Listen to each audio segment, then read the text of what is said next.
Bonjour et bienvenue dans le premier numéro de Zoom, le podcast de France ESF. Aujourd'hui, nous rencontrons Alison Césarion, une CESF qui travaille en libéral. Quel a été votre parcours professionnel ? Alors, j'ai travaillé en tant que conseillère en économie sociale familiale pendant 7 ans en institution avant de me lancer en libéral. J'ai travaillé un petit peu en MDSI, en épicerie sociale et solidaire, en CHRS. Et ma plus grande expérience professionnelle a été en centre d'accueil pour demandeurs d'asile où j'ai travaillé pendant 5 ans. D'accord. Et depuis quand vous êtes CESF en libéral ? Alors, j'exerce en libéral depuis un petit peu plus d'un an. J'ai soufflé ma première bougie début février 2021. Donc, ça fait tout juste un an que je suis lancée dans l'aventure. Ok. Et ça vous plaît ?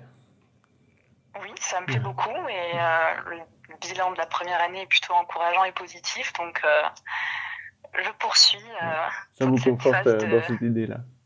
Tout à fait. Ouais. Qu'est-ce que vous proposez comme accompagnement libéral ? Est-ce que c'est comme en structure ou il y a des choses nouvelles ? Alors le public peut être différent puisque je m'adresse aux entreprises pour proposer mon service social auprès des salariés en tant que service social du personnel. Donc c'est un public différent de salariés avec des problématiques qui sont différentes de celles qu'on peut rencontrer quand on travaille auprès des bénéficiaires de structures sociales. Je travaille également auprès des particuliers qui font appel à mes services. Aussi en appui auprès des structures à caractère social, comme auprès des CCAS notamment, avec lesquelles j'ai pu travailler jusqu'à présent, où là, pour le coup, on vient en renfort de l'équipe sociale déjà en place, et donc on travaille avec des publics qu'on a l'habitude de rencontrer au sein des structures à caractère social. Puis j'avais aussi l'opportunité en étant salariée de travailler auprès d'établissements de formation en tant que formatrice vacataire au sein d'établissements de formation, jury d'admission et d'examen au DECESF, donc des missions que je continue aussi depuis que je suis installée en libéral. Et puis, au vu de la crise sanitaire aussi, j'ai été amenée à proposer mes services auprès des établissements de formation de manière générale, pas forcément du travail social, pour proposer mon service social auprès des étudiants et de leurs familles. D'accord. Ça reste assez C'est fourni. large. Ouais, c'est Je ne me bien ferme large. aucune Ouais. porte pour ce début de lancement d'activité, en effet. Ah bah, top. Ça n'a pas été trop dur de se lancer pour avoir autant d'offres? Alors, j'ai fait le choix de proposer mes services à un large public et de pas me focaliser, on va dire, que sur les entreprises ou que sur les particuliers ou que auprès des structures à caractère social pour voir un petit peu aussi là où ça pouvait intéresser et avoir les retours spontanés, que ce soit des RH et directions d'entreprise, que ce soit des structures à caractère social, parce que je savais pas trop comment ça pouvait être perçu, le travail social en libéral, puisque c'est quand même innovant et peu connu sur le plan national. Et donc j'ai été agréablement surprise, notamment auprès des CCAS, puisque j'ai eu l'opportunité de travailler avec des CCAS différents, de voir que mes services intéressaient les structures et venaient vraiment répondre à un besoin en complémentarité du travail déjà réalisé par les collègues AS et CESF salariés au sein des structures. D'accord. Et pourquoi cette mis en libéral? Est-ce que c'était une idée qui vous travaillait depuis longtemps ou... Alors, il y a plusieurs raisons. Il y a déjà une raison personnelle sur laquelle je vais revenir un peu plus tard, et il y a aussi l'envie de pouvoir travailler avec un public différent, partant du constat que au jour d'aujourd'hui, il y a pas mal de personnes qui travaillent et qui rencontrent des difficultés d'ordre personnel, des fois qui les empêchent d'être disponibles, efficaces sur le travail. Et ce public-là ne relève pas forcément des structures publiques gratuites qui sont proposées au sein des CCAS, au sein des MDSI, puisque la majorité de ces services en sont surchargés et certains traitent des situations vraiment plus urgentes que des situations que des demandes ou des besoins de salariés qui auraient juste besoin d'informations, de conseils et pas forcément d'accompagnement renforcé sur le plan social. Donc l'idée c'était de pouvoir s'adresser à ce public-là qui n'est pas concerné par ces services-là, ou du moins pour certains qui ne se sentent pas concernés.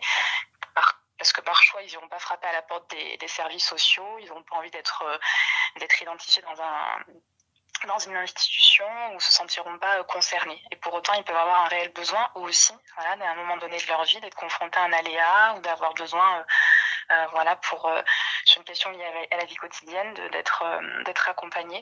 Donc c'était de pouvoir proposer un service complémentaire avec ce qui existe déjà auprès des services publics sociaux. Et aussi, donc je reviens à ma situation personnelle, j'ai un profil un petit peu atypique puisque j'ai double profession. Je suis aussi dans l'enseignement artistique. Je suis professeure de danse et pendant plusieurs années, j'ai mené de front mes 2 métiers. Un travailleur social à temps plein plus une dizaine d'heures de danse par semaine et puis l'enseignement de la danse. Et puis en 2018, clairement, j'ai frôlé le burn-out.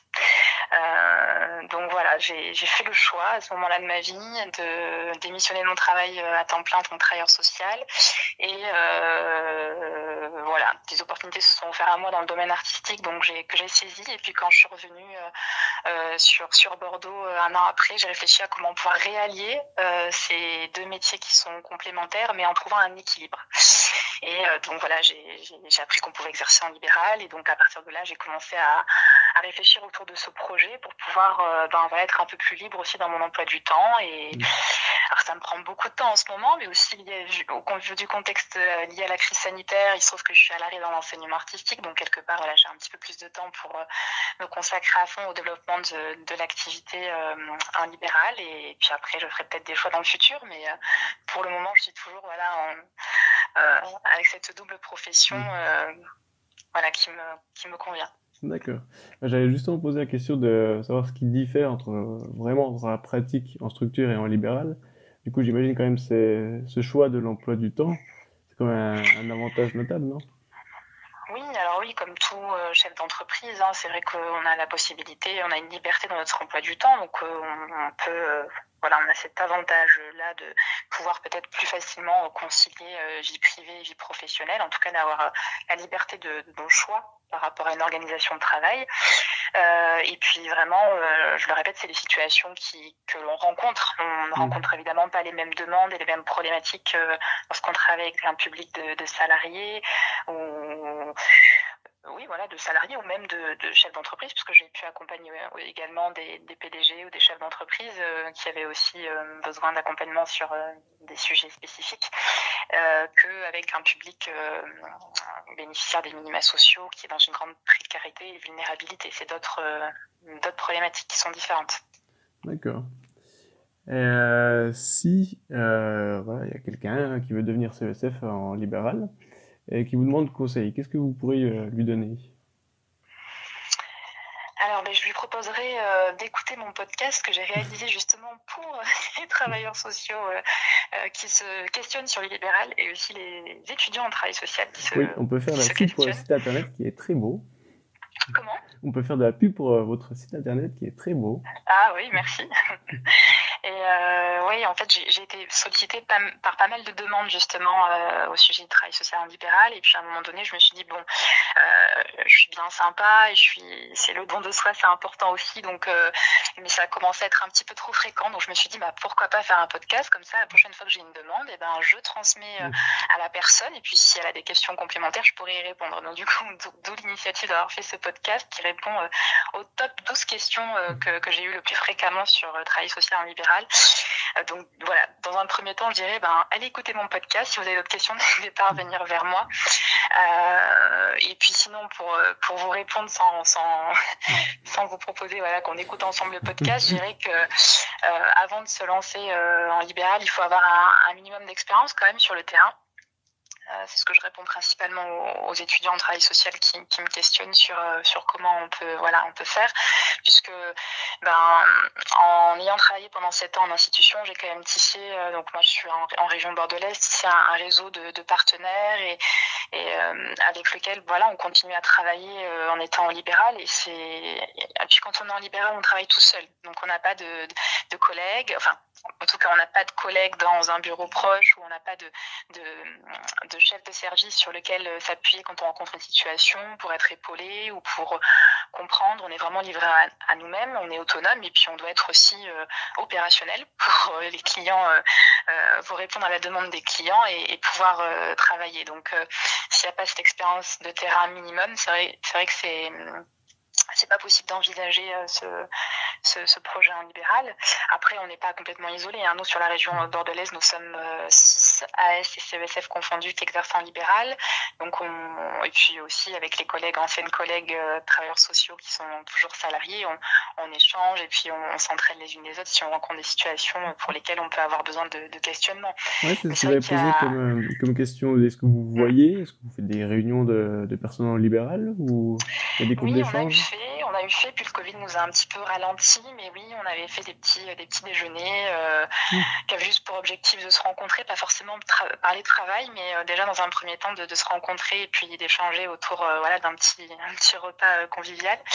Et puis il était question en effet de pouvoir faire au besoin des temps d'échange de pratique sur nos pratiques professionnelles, mais on n'a pas pu le faire, mais entre temps par contre on n'hésite pas à s'appeler quand il y a besoin. Et puis justement la personne qui s'appelle Sabine Penaud, qui est assistante sociale dans le Nord et qui a créé un annuaire national de l'ensemble des AS-CESF recensés au nombre de 172 sur le plan national et DOM compris, avait organisé pendant le confinement justement des petits groupes de temps d'échange entre travailleurs sociaux en libéral pour échanger sur nos pratiques, nos questionnements. Donc oui, il y a quand même des choses il y a vraiment une entraide entre vous. Oui. Il y a un petit réseau de travailleurs sociaux en libéral. Je parle d'AS-CESF parce que c'est les métiers qui sont les plus proches, sur lesquels on est souvent sur des mêmes missions dans différentes structures, mais il y a aussi des éducateurs spécialisés, des ME qui sont en libéral et d'autres professions de travail social. D'accord. Est-ce qu'il y a des moments qui vous ont marqué au cours de votre carrière? Alors, sur mon activité en tant que salarié, je répondrai la générosité du public. Et notamment, je pense au public de demandeurs d'asile et de réfugiés politiques avec lesquels j'ai le plus travaillé.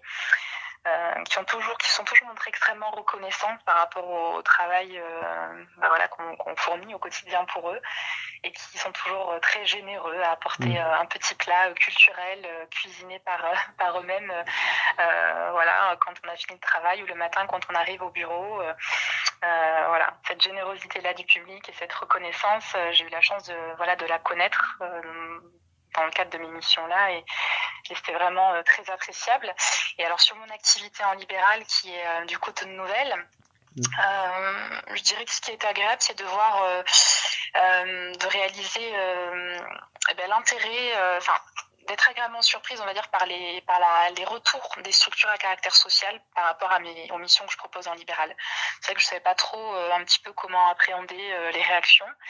Et puis, jusqu'à présent, c'est toujours des retours très positifs et avec des directions de structures qui ont vraiment un intérêt pour le travail que je propose et qui trouvent vraiment une pertinence dans cette complémentarité innovante, je vais dire. Ok. Merci beaucoup, Alison, pour cette interview. Qu'est-ce qu'on peut vous souhaiter pour la suite? Plein de réussites, plein de nouveaux contrats, et puis de me faire connaître sur la région bordelaise.